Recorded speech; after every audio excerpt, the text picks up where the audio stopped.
He friends, welcome to toppers work. आज हम देखने वाले हैं कि इंडियन नेशनल कांग्रेस के ओरिजिन से रिलेटेड क्या क्या कंट्रोवर्सीज हैं। सो फ्रेंड्स, पिछले वीडियो में हमने देखा था कि इंडियन नेशनल कांग्रेस का हमने इंट्रोडक्शन देखा था। फिर किस बैकग्राउंड में इंडियन नेशनल कांग्रेस का उदय हुआ, उसका राइज हुआ, हमने वो देखा।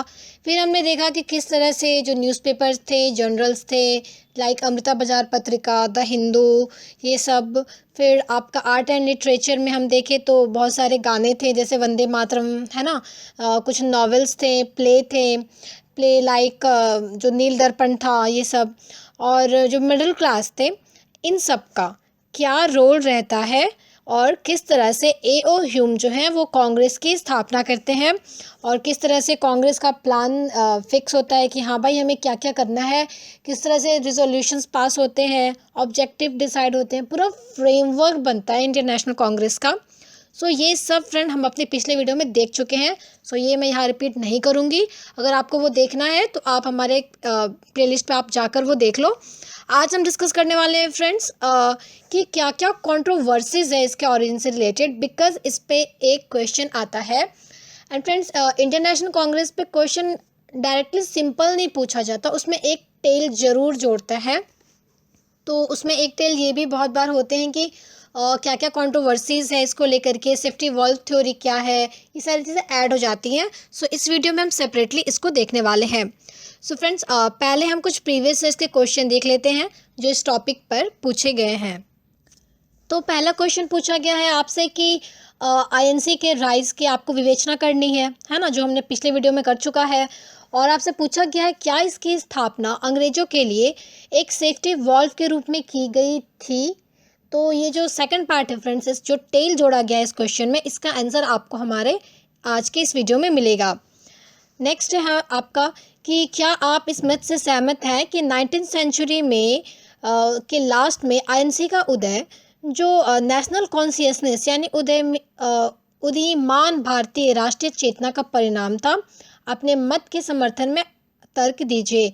तो ऑब्वियसली फ्रेंड्स था कॉन्शियसनेस का, है ना। जो आपके न्यूज़पेपर थे, जनरल्स थे, वो प्रोपागेट कर रहे थे आइडिया नेशनलिज्म का। जो नाटक हो रहे थे दीनबंधु मित्रा का, जो उन्होंने लिखा, है ना, आनंद मठ में लिखा गया वंदे मातरम। तो ऑब्वियसली ये सारी चीज़ें कर रही थी, नेशनल कॉन्शियसनेस को जगा रही थी। नेक्स्ट है हमारा आईएनसी के बनने के पीछे की क्या कहानी है ना। आपसे बैकग्राउंड पूछा जा रहा है। एंड साथ ही आपसे पूछा गया है कि इसके स्टार्टिंग के कुछ ईयर में इसका कैसा कैरेक्टर था। तो ये जो सेकंड इसमें टेल जोड़ा गया फ्रेंड्स कि इसका कैरेक्टर कैसा था, इसका आंसर आपको मेरे आने वाली वीडियो में मिलेगा, जिसमें कि मैं डील करने वाली हूँ कांग्रेस का किस तरह से डिवीज़न होता है, उसका क्या स्टार्टिंग में प्लान रहता है, किस तरह मॉडरेट और एक्सट्रीमिस्ट में डिवीज़न होता है। तो इस वीडियो में हम देखते हैं कंट्रोवर्सीज। सो 3 जो है फ्रेंड्स वो मेन कंट्रोवर्सीज से ज़्यादा इंपॉर्टेंट है।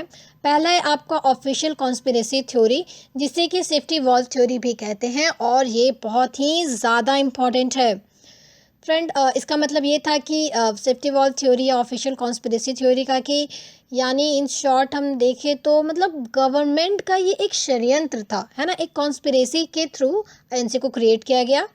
सेकंड है आपका ambition and rivalries of Indian elites, यानी कि जो इंडियन जो एलिट्स थे, जो अभिजात वर्ग था, वो अपने एम्बिशन के लिए, है ना, वो खुद के मतलब सेल्फ कंसंट्रेटेड थे। वो अपने वो के लिए, अपने प्राइड के लिए, सत्ता की भूख कह लो आप, पावर का गुरूर कह लो, जो कह लो, उसके लिए हो रहा था। तीसरा इसमें कंट्रोवर्सीज है कि लोगों में ऐसी फीलिंग आ रही थी कि अब एक ऑल इंडिया पॉलिटिकल बॉडी होनी चाहिए। लोगों को इसकी ज़रूरत फील हो रही थी कि इंडियन की एक अपनी पार्टी होनी चाहिए जो उनके व्यूज़ को रख सके, है ना। ए.ओ. ह्यूम क्योंकि इसके मेंबर थे, तो उन्हें वो नहीं चाहिए था, इन्हें पूरा ऑल इंडिया वाला एक चाहिए था कंसेप्ट। सो हम देखते हैं। सबसे पहले हम देखते हैं सेफ्टी वॉल्व थ्योरी, जिसे कि ऑफिशियल कॉन्स्पिरेसी थ्योरी कहते हैं। सो फ्रेंड, सेफ्टी वॉल्व से आप क्या समझते हो, पहले आप ये बताओ, ठीक है। लाइक जैसे हम प्रेशर कुकर का एग्जांपल लेते हैं।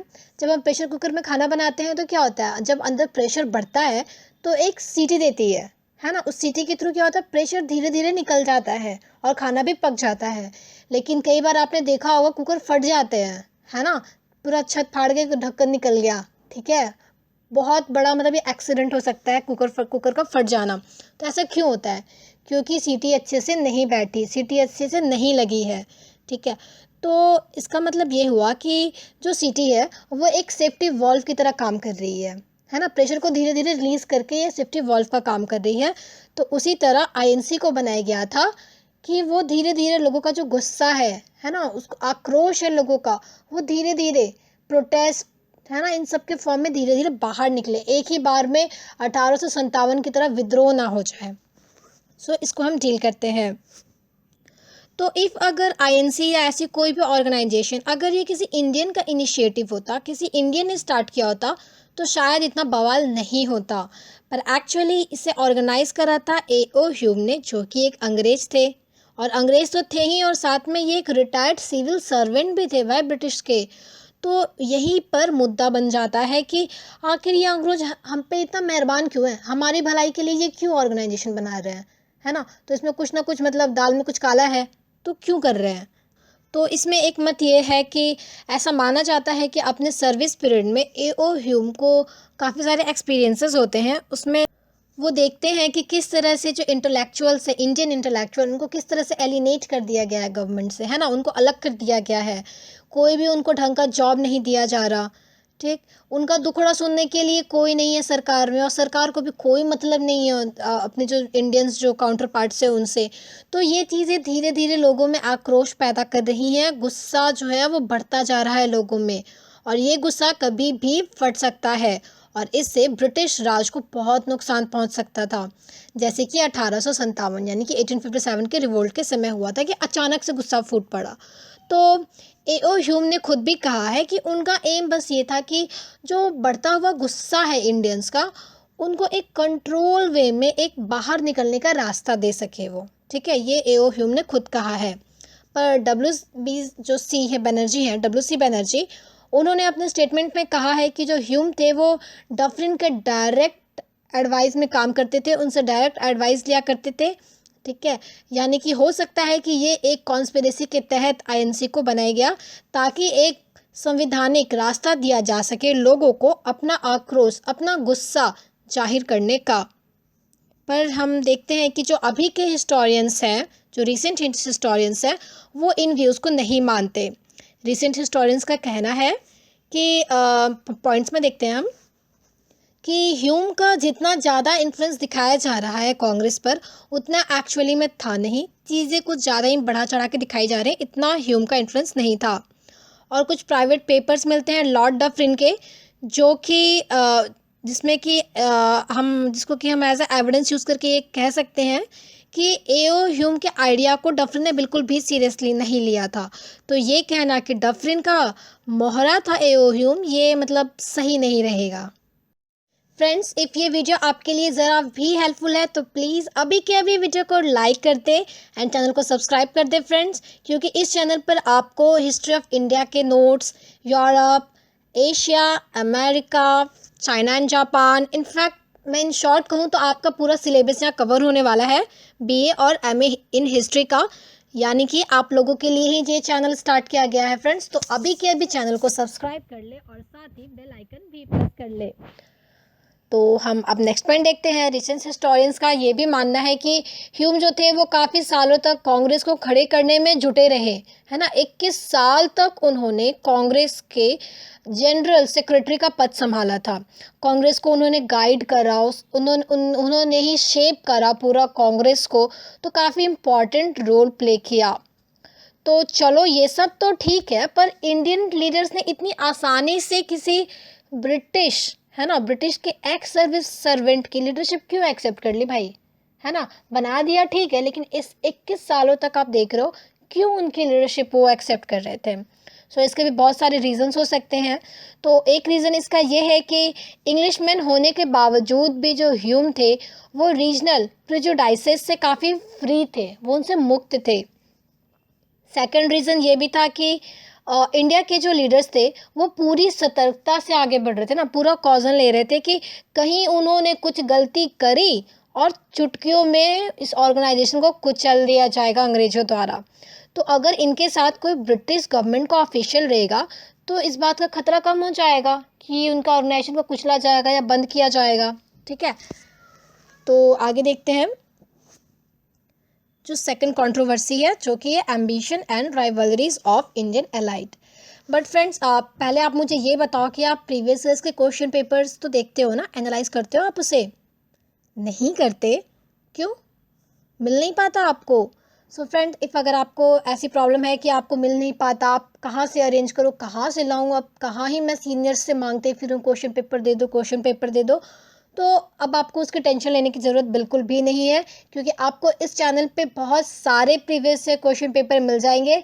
बहुत सारे अपलोड करे हुए हैं जो कि आप प्लेलिस्ट से चेक कर सकते हो, और आपको कुछ वीडियोज़ के लिंक भी मिल जाएंगे नीचे डिस्क्रिप्शन बॉक्स में। तो अभी के अभी फ्रेंड्स, चैनल को सब्सक्राइब कर ले और बेल आइकन को प्रेस कर ले, और प्लेलिस्ट को तो ज़रूर चेक करें, क्योंकि वहाँ आपके लिए बहुत सारे कंटेंट्स भरे पड़े हैं।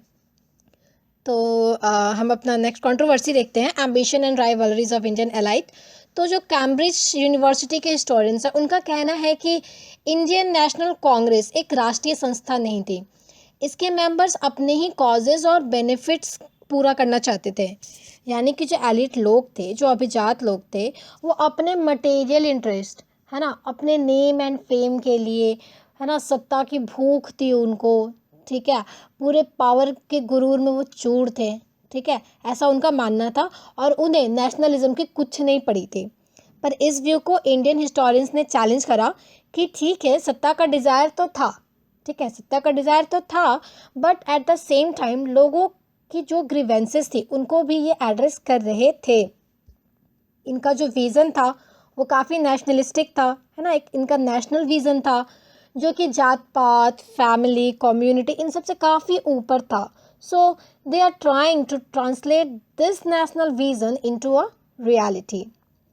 सो फ्रेंड्स, आई होप आपको ये टॉपिक समझ में आ रहा होगा। एंड फ्रेंड्स, अगर आपको किसी टॉपिक पर नोट्स चाहिए तो आप वो भी हमें फटाफट से कमेंट करके बता सकते हो।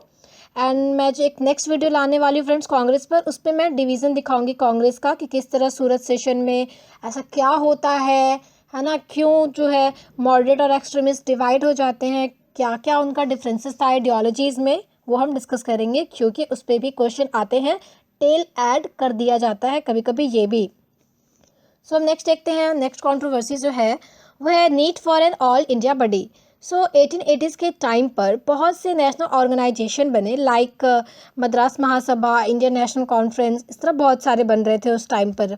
ठीक है, और उसी समय जो इंडियन नेशनल कांग्रेस भी बना, तो जो बाकी के जो अदर ऑर्गेनाइजेशंस थे वो अपनी मीटिंग्स इस तरह से शेड्यूल करते थे, इस तरह से अपनी मीटिंग्स रखते थे कि उनके मेंबर्स जो है ना, जो कि जो भी उनमें से इंटरेस्टेड है कांग्रेस का मीटिंग अटेंड करने के लिए, वो कर पाए। तो इस तरह से फिक्स किया जाता था कि अगर कांग्रेस ने 28 को रखा है, 28 दिसंबर को अपनी एक मीटिंग रखी है, तो बाकी के लोग जो हैं वो 22 को रखेंगे, 20 को रखेंगे, 25 को रखेंगे, लेकिन 28 को कोई नहीं रखेगा। ठीक है, एंड सुरेंद्र नाथ बनर्जी का नाम आता है, उन्होंने उनका एक ऑर्गेनाइजेशन था जिसका नाम था इंडियन नेशनल कॉन्फ्रेंस, जो कि अगले ही साल यानी कि 1886 में कांग्रेस में मिल जाती है, यानी कि मर्ज हो जाती है कांग्रेस के साथ। इंडिया में उस समय एक ऑल इंडिया बॉडी की ज़रूरत थी, और कांग्रेस में लोगों को वो छवि दिखी जो वो ढूंढ रहे थे, जहां सोसाइटी के जो एजुकेटेड ग्रुप है वो साथ मिलकर काम करे। और अब तो सारी उम्मीद इन्हीं मिडिल क्लास से थी, ये जो मिडिल एजुकेटेड क्लास थे उनसे थी। तो अब ये पढ़े लिखे लोग, ये जो मिडिल क्लास स्ट्राटा था, वो एक नेशनल बॉडी के अंदर अब मिलकर काम करेंगे। तो अब हम लास्ट में एक कंक्लूजन देख लेते हैं फ्रेंड्स, वाइंड अप करते हुए। सो इंडियन नेशनल कांग्रेस का राइज एक बिल्कुल नए युग का शुरुआत जैसा था। ठीक है, जिसे टाइम तो लगा, बट फाइनली, है ना, इन्होंने इंडिया को लिबरेट कराने में बहुत इंपॉर्टेंट रोल प्ले किया।